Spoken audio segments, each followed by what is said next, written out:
शिक्षा संकल्प बाय विवेक sir channel में आपका एक बार फिर से स्वागत है। आपको याद होगा स्टूडेंट्स कि मैंने एक क्रम बनाया है कि क्षितिज की जो पोइट्रीज हैं, पहले सबसे पहले उनके क्वेश्चन आंसर्स, उनका भावार्थ मैंने तैयार कराया था। अब मैं क्षितिज गद्य खंड को ले रहा हूँ वन बाई वन, और आज मेरा जो लास्ट चैप्टर है वो है लखनवी अंदाज, जिसके लेखक हैं यशपाल जी। आपको एक बात जान लेनी चाहिए कि इस चैप्टर में सबसे पहले है क्या। देखिए, मैंने हर बार आपसे एक बात कही है कि जो चैप्टर के अंदर मुख्य तौर पर जो उसका भाव है, जो उसकी समरी है, वो आपके माइंड में होगी तो आप किसी भी क्वेश्चन का आंसर आसानी से दे पाएंगे, उसमें अच्छा लिख पाएंगे और आपको अच्छे अंक भी मिलेंगे। क्योंकि प्रत्येक चैप्टर से एक क्वेश्चन आता है, ऐसा नहीं है कि बहुत सारे क्वेश्चन आएंगे तो आप कैसे कर पाएंगे। इसलिए आपको जान लेना जरूरी है कि इस चैप्टर के अंदर है क्या। देखिए, लखनवी अंदाज, इस पाठ को अगर आप देखें तो लखनवी, इससे अंदाजा लगा रहे होंगे लखनऊ में रहने वाले जो लोग हैं, जो इसके अंदर एक कैरेक्टर है नवाब साहब। और हम सब जानते हैं नवाब कौन है, जो दिखावा करते हैं, जो बनावटी हैं। क्योंकि लखनवी अंदाज अगर हम बात करें तो लखनऊ का अंदाज अपने आप में एक अनोखा है, अलग है। लेकिन यहाँ पर हम बात कर रहे हैं नवाब साहब की, तो नवाब साहब कैसे हैं, वो उनकी खासियत क्या है, नवाब साहब को किस तरह से प्रदर्शित किया है। कुछ शब्द यहाँ पर मैंने लिखे हैं बोर्ड पर, एक बार उन्हें बताता हूँ। उनको हर आंसर में कहीं ना कहीं आप यूज कीजिए, आपका आंसर और अच्छा बन जाएगा। लखनवी अंदाज में अगर नवाब साहब की बात करें तो वो कैसे हैं, पतनशील सामंती वर्ग पर कटाक्ष इसके अंदर किया गया है। जो लखनवी अंदाज है उसके अंदर जो नवाब साहब हैं वो कैसे हैं। एक समय था, आपको याद होगा, जब नवाब हुआ करते थे और नवाबों का अंदर दिखावा, बनावटीपन ये बहुत होता था। नवाब साहब जो थे वो, जैसे हम घरों में भी कई बार कह देते हैं कि ज्यादा नवाब है तो ये काम नहीं करता, तो नवाब साहब जो थे वो कैसे थे। उस समय का जो वर्ग है वो नवाब साहब वाला वो कैसा है, पतनशील वर्ग है, समाप्त हो चुका है। और सामंती वर्ग है। सामंती वर्ग कौन सा, जिन्हें हम जमींदार कहते थे, ऐसे ही नवाब साहब नवाब होते थे, उनके ऊपर इस पाठ में कटाक्ष किया गया है। कटाक्ष का मतलब एक व्यंग किया गया है किनके ऊपर, एक पतनशील ऐसा वर्ग जो अब पतन हो चुका है, सामंती वर्ग जो एक रईस ही दिखाता है, रईस है, उसके ऊपर कटाक्ष किया गया है। दूसरा है बनावटी जीवन शैली का आदि। ये जो नवाब जैसी जिंदगी है वो कैसी है, बनावटी जीवन शैली है। सच्चाई उसमें कुछ नहीं है, सब दिखावा है, बनावटीपन है, तो उसे उन्होंने कहा बनावटी जीवन शैली का वह आदि है। तीसरा उन्होंने कहा परजीवी संस्कृति का प्रतीक। ये नवाबी जिंदगी जो है, नवाबों की जिंदगी जो थी वो कैसी थी, परजीवी संस्कृति। परजीवी का मतलब दूसरों के अधीन, सभी काम को नौकर करते हैं, चाहे खाना खाना हो, चाहे गाड़ी का दरवाजा खोलना हो, चाहे जूते पहनाने हो, चाहे कपड़े पहनाने हो, उसका जो सारा काम करते हैं नवाबों का कौन करते हैं, दूसरे लोग करते हैं, नौकर करते हैं, वो उनके अधीन है। इसलिए उनको कहा वो कैसी संस्कृति के प्रतीक हैं, परजीवी संस्कृति के प्रतीक हैं। और नेक्स्ट है वास्तविकता से बेखबर। ये जो नवाब है ये दिखावे की जिंदगी जीते, बनावटी जिंदगी जीते, इसलिए वो कैसे हैं, वास्तविकता जो भूमि पर है, जो ग्राउंड पर है, उससे बेखबर है। क्योंकि बाहर की दुनिया से उनका संबंध ज्यादा नहीं रहता, बाहर की दुनिया में वो नहीं जाते, इसलिए वो वास्तविकता से बेखबर भी हैं। ये मैंने कुछ पॉइंट्स आपके सामने रखे हैं जो चैप्टर की समरी को बताते हैं। इनको आपको ध्यान रखना चाहिए। कौन कौन से हैं, पतनशील सामंती वर्ग पर कटाक्ष किया गया है, इसमें बनावटी जीवन शैली का ये आदि है जो नवाबी जीवन है, परजीवी संस्कृति का ये प्रतीक भी है, और वास्तविकता से बेखबर जीवन शैली है, ये है। अब हम चलते हैं जल्दी से पाठ में। पाठ को किस तरह से लेखक ने व्यक्त किया है, उसके हर पैराग्राफ में कहीं ना कहीं आपको क्वेश्चंस मिलेंगे, उनको मैं आपको एक बार डिस्कस करता हूं। जैसा कि आपने देखा होगा कि नवाब साहब सेकंड क्लास के डिब्बे में सफर कर रहे थे, और सेकंड क्लास के डिब्बे में लेखक ने यह सोचकर कि इस डिब्बे में मैं सफर कर सकता हूं और एकांत में बैठकर अपनी कहानी के बारे में सोच सकता हूं, डिब्बे में प्रवेश किया और नवाब साहब को एक बर्थ पर, एक सीट पर बैठा पाया। बहुत देर बैठने के बाद भी नवाब साहब ने उस लेखक से कोई बातचीत नहीं की, नवाब साहब से ने बातचीत करने का कोई उत्साह नहीं दिखाया।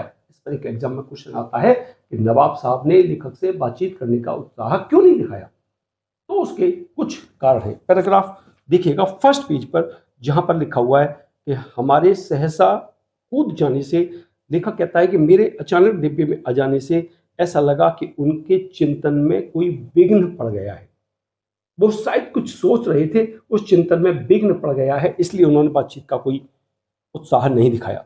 दूसरा, वो चाहते थे कि कोई खीरे जैसी अपदार्थ वस्तु, नवाब साहब हैं खीरा खा रहे, तो नवाब साहब को अपदार्थ वस्तु है खीरा, उसको खाता हुआ कोई देखे वो नहीं चाहते थे। दूसरा, उन्होंने अकेले सफर करने के लिए सोचा कि सेकंड क्लास का सफर है, हर एक आदमी कर नहीं सकता, इसलिए उन्होंने अकेले ही एकांत में बैठकर यात्रा करने के लिए सेकंड क्लास का टिकट लिया होगा। लेकिन आज उन्हें कोई शहर का सफेद पोश कोई उन्हें वहां पर बैठा देखे, ये उन्हें गवारा नहीं था, इसलिए उन्होंने लेखक से बातचीत करने का कोई उत्साह नहीं दिखाया। लेखक ने भी शायद टिकट इसलिए लिया होगा कि डिब्बे को एकांत समझ रहे होंगे, वो सोच रहे होंगे कि इसमें भी सफर करने वाले लोग कम हैं, आसानी से बैठकर एक कहानी के विषय में वो वहां पर सोच सकेंगे, इसलिए उन्होंने भी टिकट लिया होगा। नवाब साहब के सामने वो दूसरी बर्थ पर बैठ गए। नवाब साहब ने भी बातचीत का कोई उत्साह नहीं दिखाया। थोड़ी देर के बाद चुप्पी टूटी और नवाब साहब ने लेखक से बातचीत का सिलसिला शुरू किया। और अचानक ये जो भाव परिवर्तन था, ये लेखक को अच्छा नहीं लगा। क्यों? एक आदमी सामने बैठा है, बहुत देर तक बात नहीं करता और फिर अचानक बात करने लगता है। हम भी सोचते हैं कि जब से तो बात नहीं कर रहा था, आखिर अब क्यों कर रहा है? ये जो भाव परिवर्तन था, लेखक को अच्छा नहीं लगा। नवाब साहब ने कहा कि खीरा शौक फरमाएंगे। पहले खीरे को उन्होंने छीला, जैसे आपने देखा है सारी प्रक्रिया कि खीरे को उन्होंने खिड़की से बाहर धोया, छीला, उसका जहर निकाला, उसको करीने से फांकों को काटा और उस पर नमक मिर्च, जो उन्होंने एक पुड़िया उनके मिली थी, उसको उन्होंने बुरका और लेखक से पूछा, क्या खीरे का शौक फरमाएंगे? ये जो अचानक था, अचानक कहना, अचानक बोलना लेखक को अच्छा नहीं लगा। लेखक ने मना कर दिया कि वो खीरा नहीं खाएंगे, लेकिन दोबारा अगर उनसे पूछा गया तो उन्होंने फिर से खीरा खाने से मना कर दिया। क्यों? इस पर एक क्वेश्चन एग्जाम में आता है, तब आप लिख सकते हैं आत्मसम्मान निभाना। एक वर्ड आया है यहां पर, आत्मसम्मान निभाना। लेखक से जब दोबारा उन्होंने खीरे के लिए पूछा तो उन्होंने खीरा खाने से मना कर दिया। क्यों? उन्होंने अपना आत्मसम्मान निभाना उचित समझा। आत्मसम्मान निभाने का मतलब क्या है? यहाँ पर आत्मसम्मान निभाने का मतलब है, पहले किसी को अगर मना कर दिया और फिर आप खाने बैठ गए, इससे बुरा लगता है कि पहले तो मना कर रहे थे, खाने लगे। तो लेखक ने जब पहली बार में मना कर दिया तो दूसरी बार पूछने पर भी उन्होंने मना ही किया। ये क्या है? आत्मसम्मान निभाना लेखक ने उचित समझा, इसलिए खीरा खाने से उन्होंने मना किया। आगे चलते हैं। एक क्वेश्चन यहाँ पर आ जाता है, सेकंड पेज पर जब जाएंगे तो फर्स्ट लाइन में ही आता है कि लखनऊ स्टेशन पर खीरा बेचने वाले क्या तरीका जानते हैं? खीरे का इस्तेमाल करने का तरीका क्या जानते हैं? वो जानते हैं कि जो व्यक्ति खीरा खरीदेगा उसे नमक मिर्च भी चाहिए, इसलिए वो नमक मिर्च की पुड़िया भी पेश कर देते हैं। कभी कभी ये एक नंबर में क्वेश्चन आ जाता है। आगे चलते हैं। यहाँ पर देखिए, जिस तरह से चीज़ों को मैं एक एक करके बता रहा हूँ, आगे चलते हैं। नवाब साहब ने खीरा छीला, काटा और उसकी एक एक फांक को उठाया, सूंघा और खिड़की से बाहर फेंक दिया। साथ साथ उन्होंने क्या काम किया? ये प्रक्रिया कभी कभी पूछ ली जाती है कि नवाब साहब ने खीरे को किस तरह से क्या किया उसका। तो आप कहेंगे सबसे पहले उन्होंने पानी से खीरे को खिड़की से बाहर धोया, उसके सिर को ऊपर से काटा, जैसे हम घरों में खीरे को देखते हैं, उसका जहर निकाला, उसे छीला, काटा और करीने से उसकी फांकों को एक तौलिए पर रख लिया, नमक मिर्च को बुरका और इस जो प्रक्रिया है इससे लेखक के मुंह में भी पानी आ रहा था, रसास्वादन जिसे कहते हैं, रसास्वादन कर रहा था। और लेखक ने जब ये प्रक्रिया देखी और फिर देखा कि नवाब साहब ने उस खीरे की एक फांक को उठाया, नाक तक ले गया, सूंघा और खिड़की से बाहर फेंक दिया। ये प्रक्रिया समझ में नहीं आई। इसी तरह से नवाब साहब ने एक एक फांक को उठाया, सूंघा और खिड़की से बाहर फेंक दिया और तौलिए से अपना मुंह पोंछ लिया और थोड़ी देर के बाद उन्होंने एक डकार ली। अब सब जानते हैं डकार लेना, जब पेट भर जाता है तो डकार आती है। डकार ली। उस डकार का शब्द सुनकर लेखक के प्रज्ञा चक्षु खुल गए। यहाँ पर एक क्वेश्चन, एक वर्ड आता है, यहाँ पर देखेंगे आप नेक्स्ट और लास्ट पेज पर, लास्ट पैराग्राफ के पास, ज्ञान चक्षु। मैं यहाँ पर इसे करेक्ट कर देता हूँ थोड़ा सा। ये ज्ञान चक्षु वर्ड है प्रज्ञा चक्षु नहीं है यहाँ पर, देखिए ये है ज्ञान चक्षु।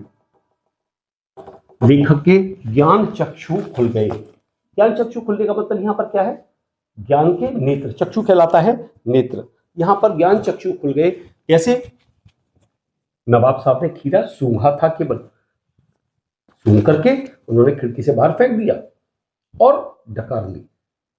लेखक के ज्ञान चक्षु खुल गए, ज्ञान के नेत्र खुल गए। उसने सोचा कि यदि किसी व्यक्ति को खीरा सूंघने मात्र से, ध्यान रखना इंपॉर्टेंट क्वेश्चन है, एग्जाम में काफी आता है, लेखक के ज्ञान चक्षु कब खुल गए। लेखक ने जब पूरी प्रक्रिया देखी कि नवाब साहब ने किस तरह से खीरे को सूंघा और खिड़की से बाहर फेंक दिया और फिर पेट भर जाने का संकेत देते हुए डकार ली, तब लेखक ने सोचा कि यदि खीरा सूंघने मात्र से नवाब साहब को पेट भर जाने का संकेत देती हुई डकार आ सकती है, उदर तृप्ति, एक वर्ड यहां पर यूज हुआ है, उसे यूज कीजिएगा, उदर तृप्ति। उदर तृप्ति का मतलब पेट भरना, उदर तृप्ति हो सकती है, पेट भर जाने का संकेत देते हुए डकार आ सकती है, खीरा सूंघने से उदर तृप्ति हो सकती है, तो फिर बिना विचार घटना और पात्रों की कहानी क्यों नहीं लिखी जा सकती। इस चैप्टर का ये इंपॉर्टेंट क्वेश्चन है कि क्या बिना विचार घटना और पात्रों की कहानी लिखी जा सकती है। तो आप यहां पर कह सकते हैं कि बिना विचार घटना और पात्रों की कहानी नहीं लिखी जा सकती। किसी कहानी को लिखने के लिए किसी घटना, विचार या पात्र का होना आवश्यक है, लेकिन जिस तरह से नवाब साहब ने खीरे को सूंघा, खिड़की से बाहर फेंका और पेट भर जाने का संकेत देने वाली डकार ली, तब लेखक के ज्ञान चक्षु खुल गए और उसने सोचा कि यदि सूंघने मात्र से, खीरे को सूंघने मात्र से डकार आ सकती है, उदर तृप्ति हो सकती है, तो फिर बिना विचार घटना और पात्रों के कहानी क्यों नहीं लिखी जा सकती। ये इसका इंपॉर्टेंट क्वेश्चन है। तो इस तरह से इन 3 क्वेश्चन इसके अंदर बनते हैं। एक तो लेखक के ज्ञान चक्षु कब खुल गए, या इसका आंसर लिख सकते हैं। एक, नवाब साहब ने लेखक से बातचीत करने का उत्साह क्यों नहीं दिखाया, जो मैंने स्टार्टिंग में आपसे डिस्कस किया था। तीसरा, क्या बिना विचार घटना और पात्रों की कहानी लिखी जा सकती है। तो आप ध्यान रखिएगा, बिना विचार घटना और पात्रों की कहानी नहीं लिखी जा सकती, लेकिन दूसरी तरफ, इसे पूरा आंसर ऐसे लिखिएगा, लेकिन दूसरी तरफ यदि नवाब साहब को बिना खीरा खाए सूंघने मात्र से डकार आ सकती है, उसकी उदर तृप्ति हो सकती है, तो बिना विचार घटना और पात्रों की कहानी क्यों नहीं लिखी जा सकती। कुल मिलाकर इस पार्ट में ये 3 क्वेश्चन बड़े इंपॉर्टेंट हैं जो एग्जाम में आ सकते हैं। परीक्षाएं आपकी चल रही हैं, इसी तरह से अपनी तैयारी करते रहिए। इन क्वेश्चंस के आंसर नोट कर लीजिएगा, लिख कर देखिएगा और जुड़े रहिए मेरे साथ शिक्षा संकल्प बाय विवेक सर चैनल पर। सब्सक्राइब कीजिए, लाइक कीजिए। टाइम टू टाइम में प्रतियोगी परीक्षाओं के लिए भी आपको ग्रामर और कुछ इस तरह की चीजें मैं आपको देता रहूंगा। Good bye.